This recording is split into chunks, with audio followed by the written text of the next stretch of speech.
Welcome back to the Muzzle Blast Podcast, the official podcast of the National Muzzleloading Rifle Association. Today we're talking with NMLRA board member Colton Fleetwood about Indiana Senate Bill 9, which is a piece of legislation that several NMLRA members and officials have been working on to help clubs here in Indiana deal with the issue of liability insurance. We don't get down into the nitty-gritty of the political situation, but we just kind of talk about the issues that conservation clubs and shooting sports clubs are facing when it comes to getting liability insurance. I'd like to take a quick moment to say thanks for listening. We're heading out to the SHOT Show as this podcast is released, so be sure to check out the NMLRA social media channels. On Instagram, that's at MuzzleBlasts, and Facebook at NMLRA. We also have our YouTube channel up and going where we've got tons of videos, and we'll be posting some video and interviews directly from the SHOT Show each night as we get finished up with our meetings and things. So be sure to check out the National Muzzleloading Rifle Association on social media to get a muzzleloading focused look at the SHOT Show. Well, my name is Colton Fleetwood, and I am a member of the board of directors of the NMLRA. I've been serving on the board, and I'm in my second term now. And, got started in muzzleloading at a fairly young age. I was in the 7th grade, I believe, when I first made my first trip to Friendship. And just so happens my birthday tends to coincide with our fall national shoot, so it's always been kind of a tradition. It's kind of a birthday present to me. I would get to go down and hang out and walk through Commercial Row and maybe get to buy a few things. And from that, it just kind of stemmed into a love and a passion for black powder that eventually I got back to Friendship a couple of years after that to start shooting in the national matches and won a couple national championships as a junior shooter on the primitive range. And, after that, it was just hook, line, and sinker for me. Got bit by the bug. Yeah. Oh, absolutely. It was, it doesn't take long for most people. I think especially as a youth shooter, attention spans tend to be shorter, and we worry about whether black powder is something you want to introduce a junior shooter to right off the bat. And my suggestion would be in most cases, no. But as in most situations in my life, I was kind of the exception to the rule.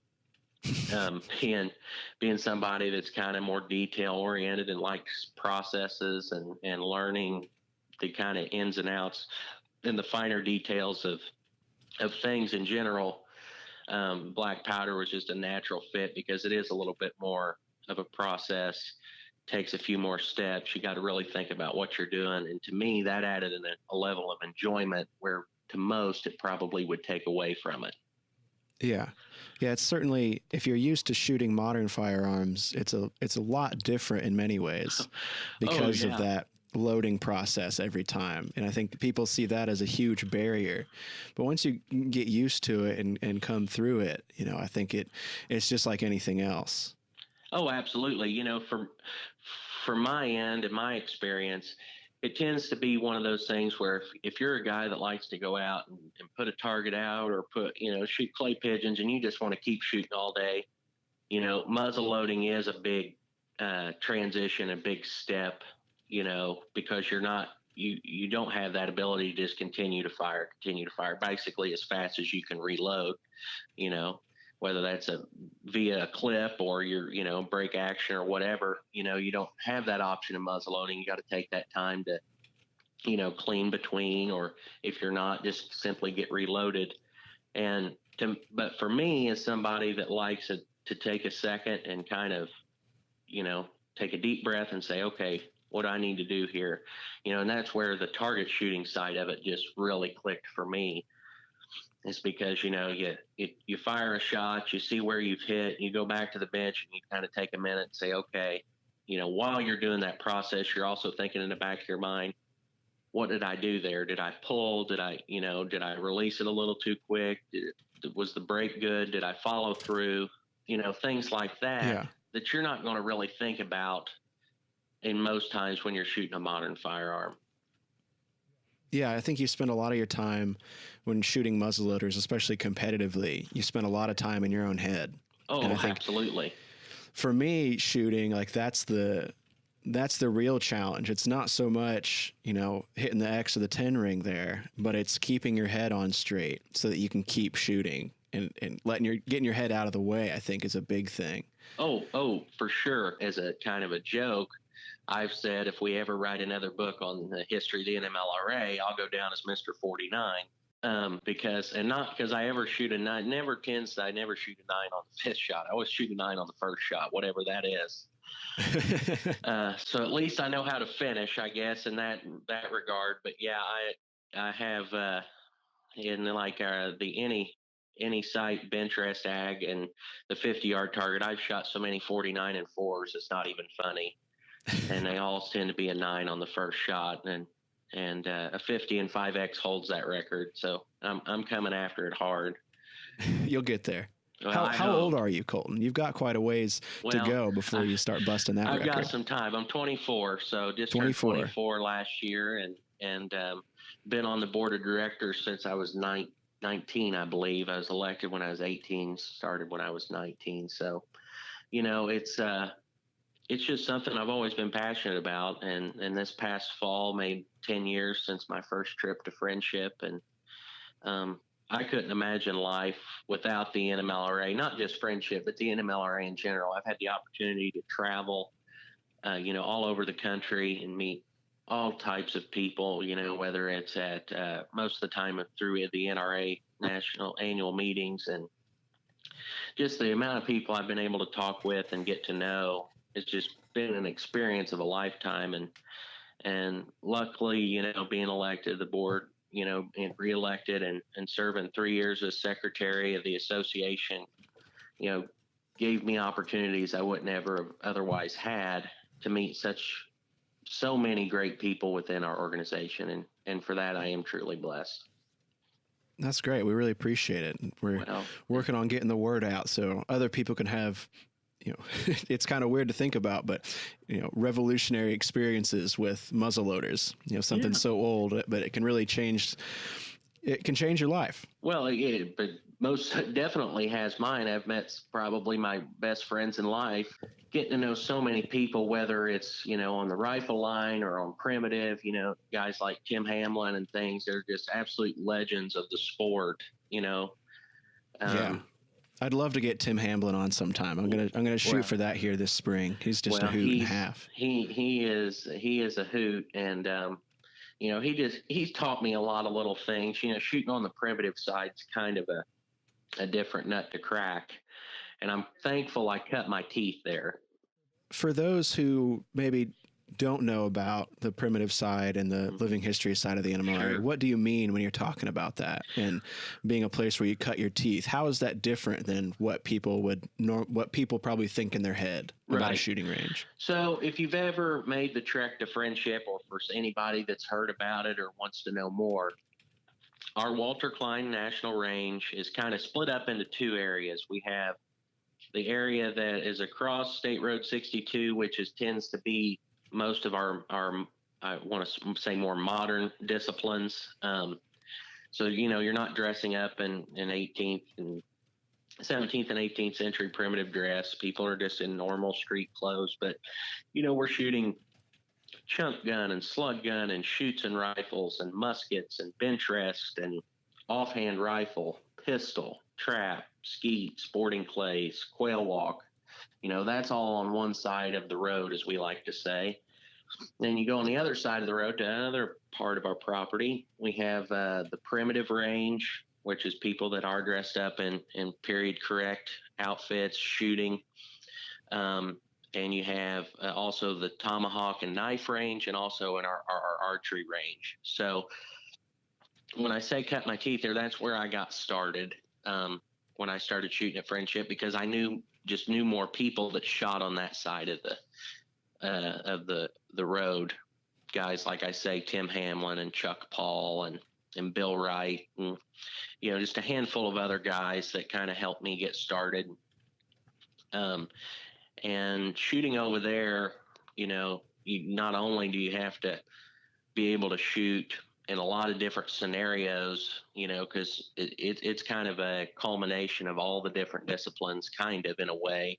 There might be a time where you shoot off a set of cross sticks, and there's another time where you shoot setting laying prone, but offhand resting prone, which is a challenge in itself, where you're shooting from your knees or straight up offhand, or you run the Seneca, which is, a timed event where you start at, it's a 150-yard course where you start at one end and you start shooting, and you got to basically fast walk or run your way back through the course, shooting offhand. You got 5 different stations. So, they got the smoothbore aggregate where you shoot a bunch of different targets with a smoothbore. You got to shoot it with shot and with a round ball, just all sorts of things. You're just shooting basically how maybe a shooting match was back when shooting matches began, or you're splitting a round ball on a axe head, just all kinds of trick shots and things like that really are just fun to do. You don't necessarily have to be in your head all the time to really shoot proficiently and enjoy it. Yeah, it's more of a gauntlet of challenges than it is for shooting for score. Absolutely, but let me tell you, they'll slit your throats in a heartbeat. Them guys. They're killers. I mean, they're fantastic shots that really don't see probably enough accolades because of how good of shooters they are. And I just got lucky enough to know a lot of those guys through the club that I joined, that most of those guys run and facilitate in North Vernon, Indiana, which is about 45 minutes dead west of Friendship. And, Fish Creek Long Rifles. And that's where I got to know those guys, and where I kind of, would hone my skills between the national shoots, and I was always shooting against those guys. So that in turn made me a better shooter. Or what are you shooting now? If you start on kind of the living history side and that kind of more challenge matches, but you talked about some getting more into paper punching. Sure.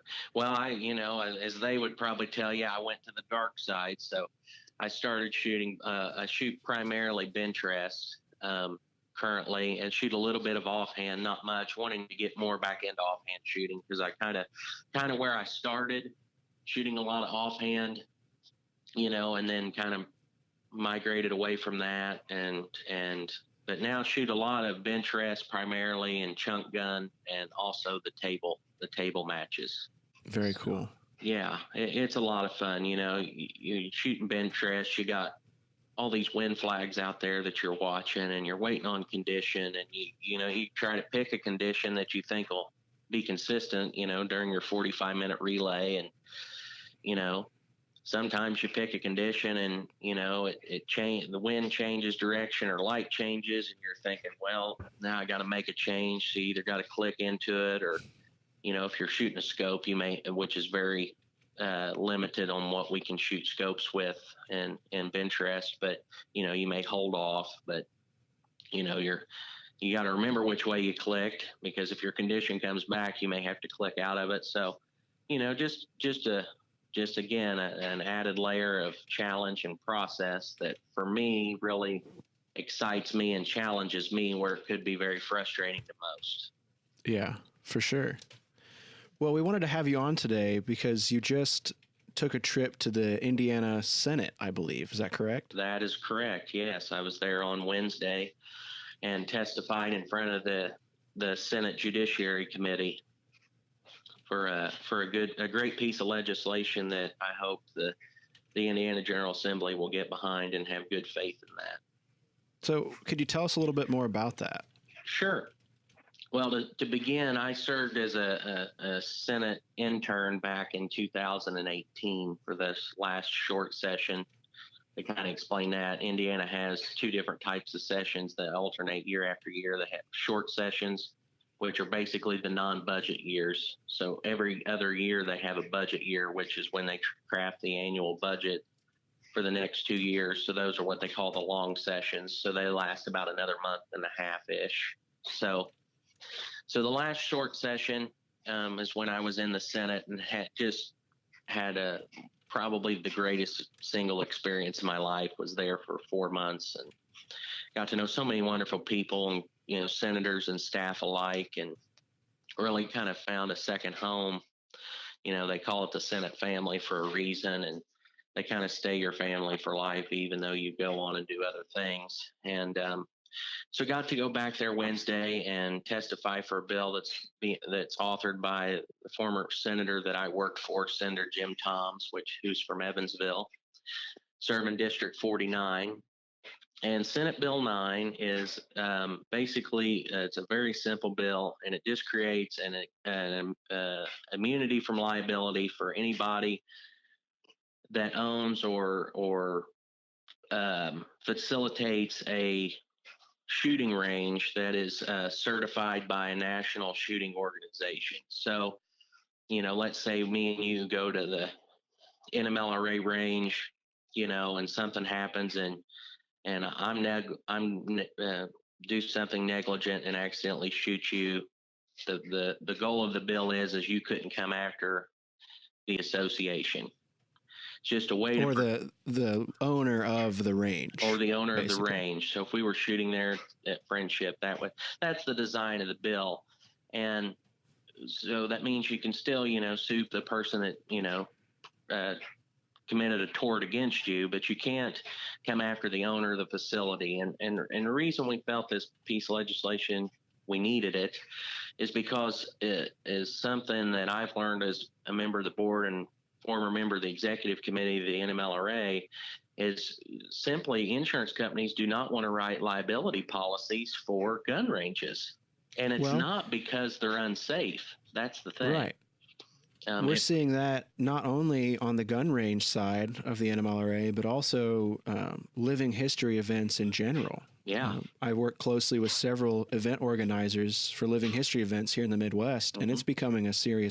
Yeah. And those events, may have a battle reenactment and may not, but just simply because of the kind of event they are and how I don't know how they're associated with what they're doing, the insurance companies just don't want to cover it. Yeah, and that's the sad thing is unfortunately, it's not due to accidental exposure or the amount of liability they incur by insuring us, because in our, 86 plus years of existence, we've had no life-threatening injuries as a result of a firearm accident or anything like that. We've had some incidents, but nothing that's where we felt like somebody's life was imminently in danger. So the insurance companies can't say it's because of that accidental exposure. It's just not. It's simply not factually accurate.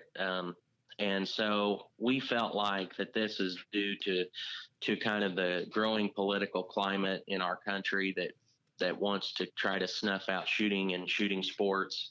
And as a way to do it is either the lack of access to a liability policy or simply just keep continuing to increase rates to where it's just not feasible to cover, to purchase the insurance in the first place.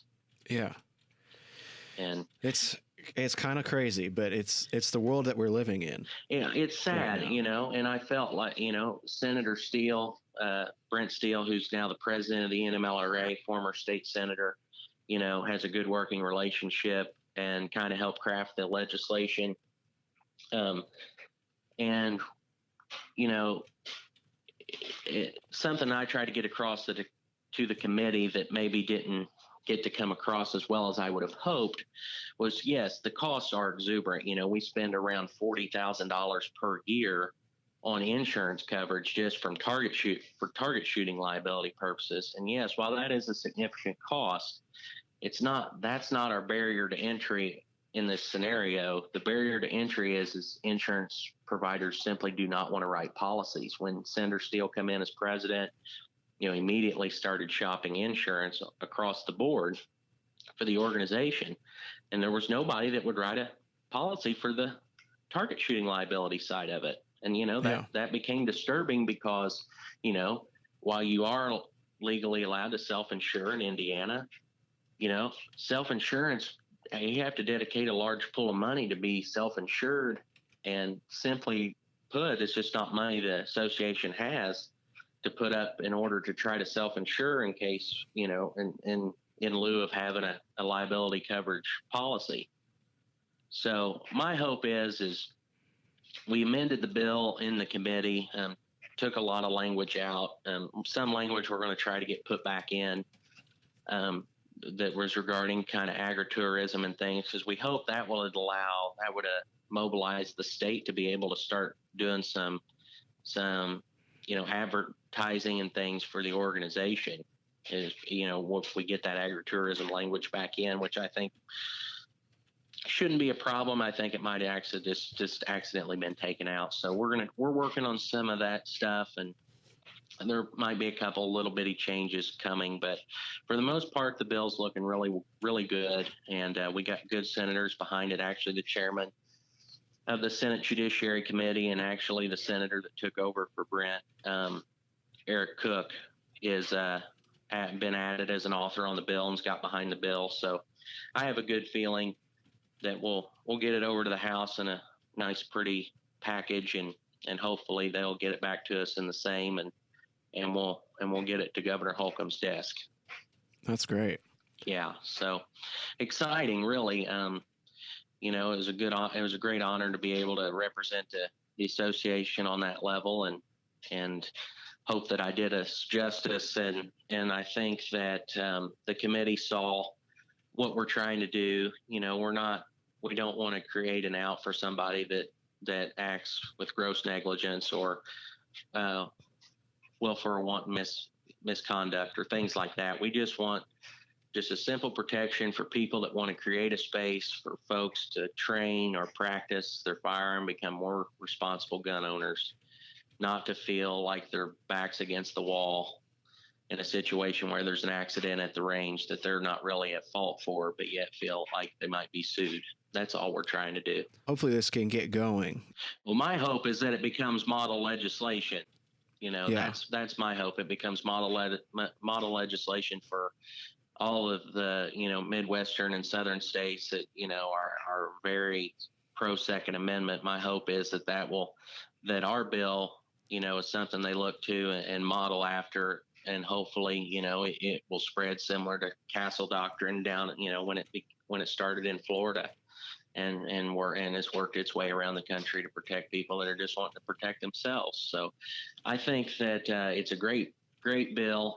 I think that it doesn't create any, it doesn't create any blue smoke or anything like that. It's just clear cut. My hope is by sometime this spring, Governor Holcomb will be signing it into law. Very good. That's awesome. Yeah, I'm very, very excited, and hopefully this will create a lot of opportunities for a lot of other smaller ranges and facilities that, simply are feeling the pains that we are. And I think that it gives them the opportunity to kind of take a deep breath and know, well, at least we're covered on that end. Yeah, I think from what I've seen online, because we're a national organization, a lot of people perceive us as being NRA-like in our size. And when you look down to the numbers, we're about 0.5% the size of the NRA. Yeah. And, there's a lot of misconceptions, unfortunately, about the NRA in general. Yeah. Some of them which come up in the committee hearing from some of the senators that don't realize that the NRA itself is a 501c3. It's a nonprofit. Yeah. And a lot of people, when they think NRA, actually think NRA-ILA, which is their legislative action group, which is not a nonprofit. But it's a totally separate entity. I mean, they kind of work in lockstep, but the simple fact is 90% or so of the NRA is made up of, safety and target shooting and competitions and things like that, not political action or campaigns or things like that. And, trying to disseminate good information about the NRA is tough, just, again, given the political climate and things. But my hope is they'll come back stronger than ever, and folks that even are anti-gun, I hope, will still understand. I know it's a lofty goal, but we'll still understand what the purpose behind it is. At the end of the day, responsible gun owners are the ones that will be the ones that guns are taken away from. It won't be the person that has no regard for the law in any way, shape, or form. Well, I think as long as, especially the NMLRA, what we're here for, and as long as we kind of stay, hold fast as much as we can on promoting the safety and the education side of things, that backs up everything that we're about. That's right. And it's very important, and education, anybody that doesn't know history is doomed to repeat it. We need to show that muzzle loading is not, some far out there thing like back, a year or two ago when they came after suppressed style muzzleloader. That was a big deal from one of the larger anti-gun super PACs was this suppressed muzzleloader. Well, anybody that knows halfway anything about a muzzleloader in general would know that that's no threat at all. Yeah. But they don't want to educate themselves, and that's the struggling thing. And that's a struggling thing on my end, or thing that makes me just cringe is, I feel like if I ever come down on something either for or against, I've always done my research and I've looked at both sides and tried to be as objective as possible. We all have natural bias tendencies, but the one thing you can control is how much you research about something. That's my hope. I think that, Senator Toms that's working on our bill is very pragmatic guy. He works across the aisle. He's not a hold the line. He will hold the line, but he's not too proud to work with somebody that's got a D behind him or an R. It doesn't matter who they are. He'll work with them. And he was sincere when he reached out to the Democrats on the committee and said, bring me your suggestions. We want to make this bill as good a bill as possible. And something that I didn't feel like I got across to the committee very well was, the association, the NMLRA, is not abject to allowing whoever the committee and the General Assembly in general is willing to allow certify these ranges. We would love to see it opened up to everybody, as make it as broad as possible. We have no issue of not allowing, just us or the NRA to certify these ranges. And that's something that I didn't get across very well. And I wish I had was, we don't want a monopoly. We're not asking for a monopoly. And I understand why it might have come across that way. Yeah. But, we want anybody and everybody to be allowed to certify these ranges. Yeah, I think the whole purpose of it is to open things up and not close them down and shrink them. I think because I watched the hearing as well, and I really appreciated what Senator Toms had to say about it. The reason that we're bringing this bill forward and kind of putting some of our weight behind it is we just have a history in setting safety guidelines. I mean, the NMLRA writes and edits and adjusts black powder safety regulations for NRA ranges all over the country, and tons of other shooting ranges around the world. We see it online all the time of people promoting their black powder shooting events, and the simple rules that everybody follows are just the NMLRA guidelines. That's just right. Because we are the authority on all things black powder, really, for sure nationwide, and I would argue worldwide, is everybody looks to our organization to see what we're doing and models off of what we do.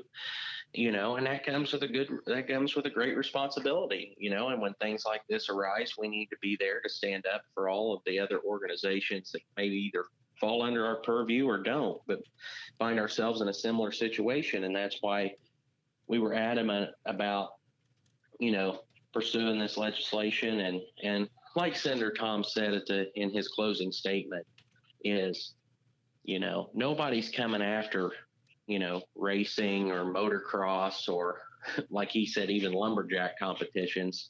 There's not people, there's dedicated their lives and their financial standing behind eliminating those sports out of existence. But the unfortunate truth is there are plenty of people that work every day of their lives to get rid of shooting sports. Yeah. And, that's the reality. That's the reality we face. And we've got to look at it as we're just trying to protect our nation's first pastime, because it's always has been target shooting. That was the first. Sorry, baseball. Yeah, it wasn't baseball, and most people would say that, but it really wasn't. Target shooting was the first national pastime. You look back at the Creedmoor matches that started in 1874, and Shoots and Fest that would happen in the northern Midwest. Those events drawed spectators by the tens of thousands. Those were the events that drew all the folks, because it was a sport. It was absolutely a sport. And, that's all we're trying to do here. And what we want is for people to be smart, responsible, safe operators of firearms. And if you do something that eliminates people's access to a range or facility to do that, you're doing the average citizen a disservice, because they don't have the ability. Not everybody is as lucky as I am that's got, 120 acre place they can go and shoot whatever they want. Yeah. Most people don't have that ability. It's, the guy that has a shooting range or belongs to a conservation club or even goes to a place like, a shooting world or things like that, that's a business, that's their only access to a shooting facility. And if we start handicapping people's access to those, the ramifications are far more devastating than simply not giving them an immunity protection, a statutory immunity protection. So. Well, is there anything else that you'd like to talk about or run by or anything? I don't want to keep you too long. No, I just want to say thank you, Ethan, for having me on and doing these. These are really great, and I look forward to listening to all of them to come. And I just want to say to everybody out there listening is go out and get somebody started in shooting. And I'm not even talking about muzzleloading, whether it's a niece, a nephew, a grandkid, a family friend. I got started in muzzleloading because I had a family friend that stepped up to the plate, and he's now, my greatest friend in life. And, we're 40 plus years apart in age. That's my only exposure to muzzleloading. And I would have never had this opportunity to be even talking with you today or testifying in the Senate without him. And I'm grateful to a gentleman, his name's Don Neal. He's just done so much for me. And if everybody needs one of those people in their life, whether that's your dad or your granddad, or again, just a family friend. So get out there, get somebody introduced into shooting, take them out, let them shoot a 22, whatever it is. That's my only ask for all of our members out there. Kind of a 2020 challenge, if you will, is to get somebody out there and get them started shooting. Ethan's going to start a cool thing where you're going to have a downloadable target on the website, I believe, coming up. Yeah, we're hoping to launch that here in February when we get back from the SHOT Show. Yeah, so we're going to start posting it, every month, I think, is when you're going to do it. We're going to do a downloadable target. Print that target out. It's going to be free, I think. So, print that target out, take the kid out back, let them shoot a little bit. There's definitely nothing wrong with that. So that's my only ask. And again, thank you, Ethan, all you're doing, and look forward to being back on to talk about possibly after Senate Bill 9 becomes law, or just talk about shooting in general. Yeah, it'd be great. It'd be great to have you back. Well, I look forward to it. And again, thank you so much. We'd like to thank our friends at the Primitive Pursuit podcast, sharing their love of traditional archery and just a traditional way of life, so to speak. They're expanding into traditional flintlock muzzleloaders.